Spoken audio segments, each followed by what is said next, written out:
Amigos do programa Momentos de Reflexão, terça-feira, 13 de dezembro, nessa terceira semana do tempo do Advento. E hoje a igreja celebra a grande Santa Luzia ou Santa Lúcia, virgem e mártir, que sofreu o martírio em Siracusa, na Itália, durante a perseguição do imperador Diocleciano, no início do cristianismo. É uma das santas mais veneradas na Igreja. Segundo as atas do seu martírio, Luzia pertencia a uma família nobre e, prometida em matrimônio, ela recusou e decidiu se consagrar a Deus toda a sua vida. Distribuiu assim os seus bens aos pobres e o noivo, revoltado com a sua atitude, denunciou-a às autoridades, que decidiram então expô-la à humilhação pública num prostíbulo. Mas o seu corpo ficou tão pesado que dezenas de homens não puderam arrastá-lo.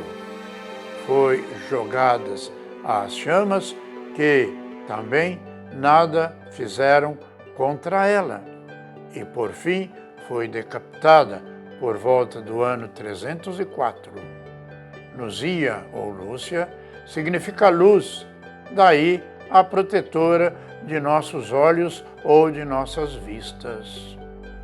E nós vamos hoje meditar no evangelista Mateus, no capítulo 21, os versículos de 28 a 32.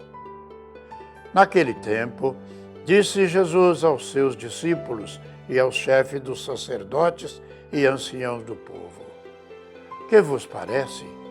Um homem tinha 2 filhos. Dirigindo-se ao primeiro, ele disse: Filho, vai trabalhar hoje na vinha? E o filho respondeu: Não quero. Mas depois mudou de opinião e foi. O pai dirigiu-se ao outro filho e disse a mesma coisa. Este respondeu: Sim, Senhor, eu vou. Mas não foi. Qual dos 2 fez a vontade do pai? Os sumos sacerdotes e os anciãos do povo responderam: O primeiro. Então Jesus lhes disse: Em verdade eu vos digo que os publicanos e as prostitutas vos precedem no reino de Deus.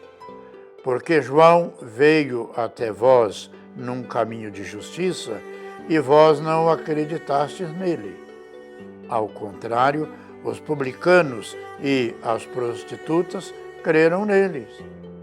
Vós, porém, mesmo vendo isso, não vos arrependestes para crer nele.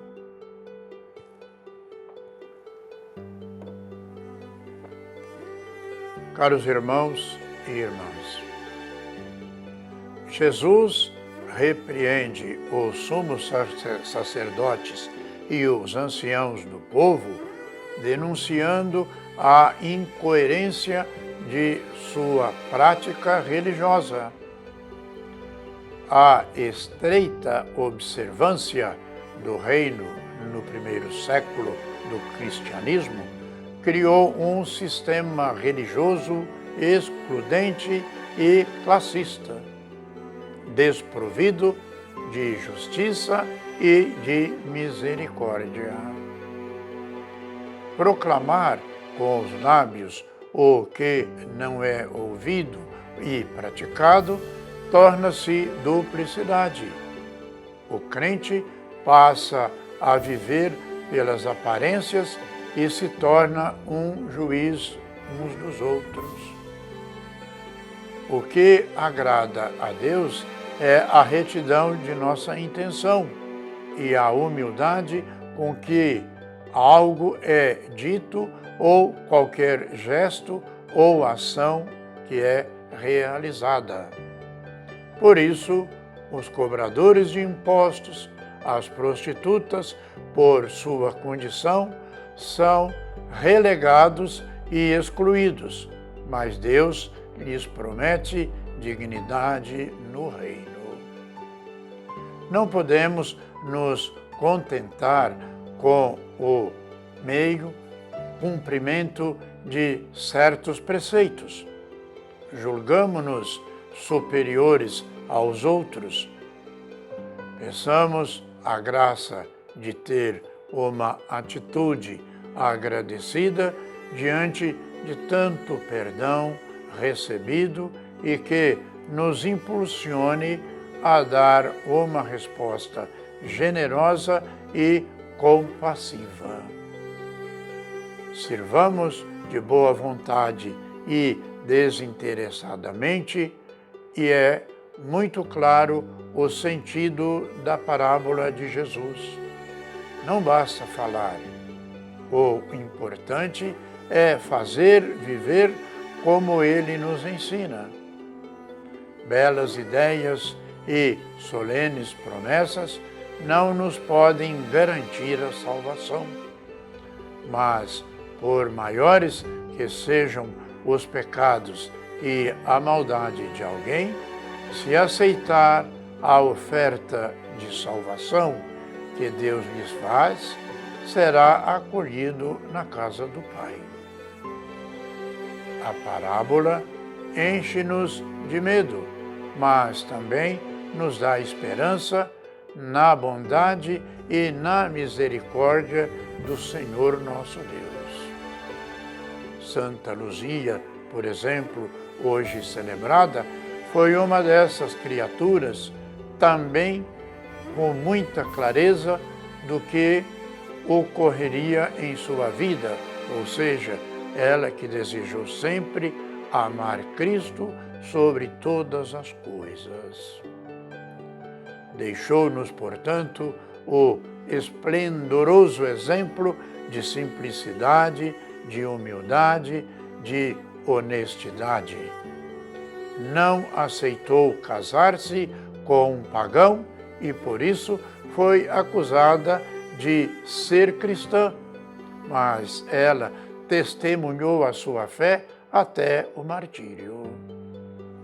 Que ela, Santa Luzia, nos ajude a enxergar bem a grandeza do imenso amor de Deus que é aqui durante essa nossa vida e que já a encontramos na fase final do Advento, que estamos nos preparando para o Natal.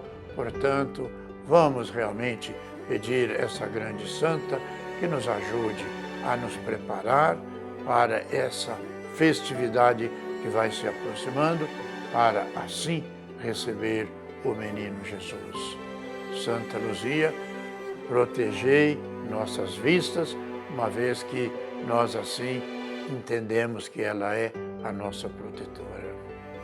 Vamos pedir pela paz no mundo, pelas vítimas de tanta violência, pelas pessoas que nos pedem orações, especialmente os enfermos, os profissionais da saúde, pelo nosso Brasil, para que haja realmente paz, alegria e fraternidade.